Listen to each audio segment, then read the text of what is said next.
Hello guys, MikuChibi here. Welcome back to another Sword Online. Once again, another video, but today it is a special day because today it is Eydis' birthday. So happy birthday to Eydis. And you can see that we have two birth scale with two chain, which we're gonna take a look pretty soon.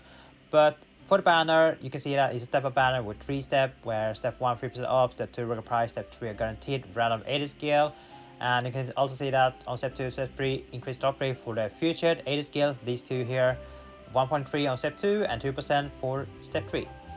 2 chain skill, 1 for sword and 1 passive, butterfly smile 80s, sword skill chain skill, and a passive, a will to defy fade 80s. Gonna be interesting to see what I do. And the duration on this banner is till the 1st of September. So yeah, roughly 9 days on you to collect as much Arcana gems that you can before this banner goes away. So the first skill we're gonna look is the will to defy fade 80s. It has Advanced Trooper and Dark Boost. Okay. Advanced Trooper 5, a flat attack 500, not bad. And Dark Boost 4, element damage other than Dark dealt to enemy minus 50%, and Dark element damage to enemy plus 40%. This means that this is specific for Dark build. It is flexible passive, so you can use it in any weapon, any build, on axe, on sword, on spear, on bow. It is used mainly for Dark build. If you're currently building a Dark build, getting the passive could be very nice, and you also get a flat attack, so it is really good. And when you activate it during chain, you will deal 5% Dark element damage to enemy. That is not bad, extra 5% damage. Butterfly Smile 80s, Sword Scale, Dark Scar, and Skill Animation, 26 SP, slash and Dark, 40-second cooltime, 60-second switch game for the free breakage. Okay, not the best. I wish it was a little bit higher on Switchgate, maybe like 106. Could be nice to have, 106 could be good. I mean, Chase Gate should be a support skill that gives you a lot of gauge, but 66, it's too small. 2550% damage, single target, Dark Pile buff, Dark element damage 1% per stack, 3 stack for 20 seconds. And when using Switch, you gain none stack instead of 3. So this is a support skill, focus on Dark element damage, so it could be really nice if you're currently building a Dark set on Sword. Having this one could help you to stack even more Dark damage and deal more. And when you activate the chain, you'll gain 50% more Dark element damage when using Dark skill, and also 1000 attack while the buff to raise Dark element damage is in effect. So these are really good support skill for Dark build, and if you don't have a Dark build, that's fine. Having this one could be helpful to do a synergy with chain skill and full burst. Let's see, Butterfly Smile 80s is a sword skill with higher damage multiply increase after limit breaking. Okay, you don't really need to limit break support skill. It is like not really worth to limit break support skill unless you're like rich in niders and you can do whatever you want, then that's fine. For the rate, I mean, 80s don't have that many skill, and she only get new skill every year. So 2, 4, 6, 8, 10, 12. So in total, 80s had 12 skill. So let's have a look what other 80s skill that you can get. So the first one we're gonna look is Dark Slash Sword User 80s. It is a really good one because it has weak defense 5. It could be really useful for GOG or even floor 100 if you're currently farming for release crystal and also core metal. Then having this one could be really helpful against the boss, and also extra Dark element damage if you also need that. So this is not bad skill to have. Knight of the Abyss 80s. This passive,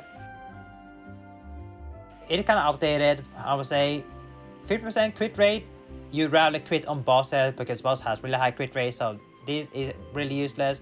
This one is decent, 20% more Dark element damage is nice. Momentary Gap 80s, a really good support skill because it has Blaze 4 buff and gives you a flat 20 attack per stack, so you can get up to 1980 flat attack, which is a really big buff, and also has more switch gate, 90 switch gate. That is pretty good, better than the chain skill. And when you activate Rush, you also gain 10 stack. So this is really nice for those who are playing around stack. Relaxing Forest Bath 80s is a pass skill that increases Dark element damage to enemy. And another effect change depend on the skill recording, same set. This is like really hard to achieve. You have to equip one only skill to have 10 increased awakening rate. That's fine. And if you equip any of these, Renly, Fanato, Broccoli, Desul, Elri, Sheita in the same set, crit damage 3%. This is like useless. All this skill here that I mentioned here, I would say only Sheita is probably the only thing that is good. The rest, pretty bad. And then you have to equip 2 more for 30%. Nah, not worth it. You rather equip something else other than this skill. Like this skill, not worth the equip. So it's better to use something else. 4 flash in the moonlight 80s, another pass skill with another crit rate, pretty useless, but a little bit extra damage on enemy with defense debuff could be really nice, but you don't really need this. Lively Pace 80s, a support skill with fire element damage. Let's see, Blaze Demon 3, 39% for 8 seconds, not bad, and also reduce the enemy defense by 20% for 5 seconds. Not bad support skill, and recover HP. So yeah, this could be really good in your fire build if you need that. Darkness Following Sunset 80. This is an axe skill focused on wind stacking. So if you have a wind set, having this 80 could be very nice. Give you 1% wind element damage per stack. So if you maximize it, you will gain 99 wind element damage, which is a lot. Autumn Leaf Hot Spring 80s, another pass skill, and this one is kind of interesting. This is mostly focused on if you have multiple 80 skill in your set. Damage done to stash weakness rise by number of 80 skill in the same set times 20%. So if you have 8 80 skill, you will gain 160. That is a lot. When equipping 4 more 80 skill in the same set, attack plus 800. That is the same level as Power Rise. And also you gain more attack if your HP is below 50% HP. So this is a really good passive if you are planning to build only 80 skill or only 80 set. Concentrated Ambition 80s, this gives you 5 increased awakening rate. That is alright. Extra defense and also water element damage rise by the number of 80 skill recorded in the same set, 12.5%. And if you time it by 8, you are getting 100%. That is a lot. 100% water element damage, pretty good. So this is a not bad passive skill if you are building a water set. And last one, the Flash of Sword 80s. I believe this is a burst skill. Yeah, burst skill. So let's see, we're gonna do this. Enhanced Defense 4 gives you a defense buff for 50 seconds, not bad, and also extra water element damage, 8.2. Actually, level 100 is better. And if you want to activate the burst, you need to do water, water slash water. And you have these 2 bonus. Your own attack increased by defense times 2. Really good bonus, extra more damage. These are interesting bonus. Water damage against enemy with frostbite increased by frostbite stack time 0.2%. That means your water damage will be increased roughly 20%, I would say 20%, yeah, if you are able to max the frostbite stack.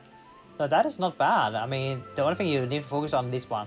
It is an old bird. I think this one was released last year. This year bird is like much stronger, but it is still fine. It's still fine because you only rely on this bonus here. So this is a not bad bird skill if you are planning to build a sword build. And that was all 80 skill that you get in her birthday. So now the question is this banner worth to summon on? It really depends what you have in what Neve occurred, but when it comes to 80s, most of her skill is mostly focused around supporting. Like you have this one focused on wind, then you have this one focused on attack stack, which is really good. You have this one for dark element damage, then you have this one focused on fire. You can see that she has different element and focus on different element and never like focus on one specific element. So she's like around in any set. Same here, once again, focus on dark when she has a burst that is water. That is just interesting. I would say if you need any of this skill, then definitely worth it. She doesn't have that many skill. You have really high chance to get the specific skill you're looking for.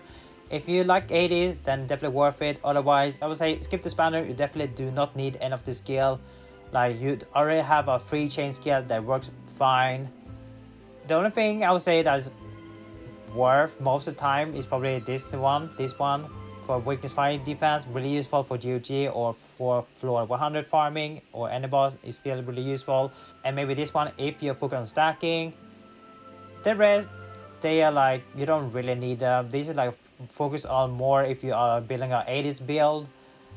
This one focus on more if you need water element damage, which do require 80s, which you don't really need. And then we have burst skill, water burst skill, really good for any stash water content. And the new burst, the 2025 burst skill, they're much stronger, they have better bonus. So only Poland Spanner if you're interested in skill and if you really like the 80s. Otherwise, I would say skip the Spanner, save your con gems, but that is up to you. Anyway, that is for me. Thank you guys for watching. See you guys next time. Take care now and bye bye.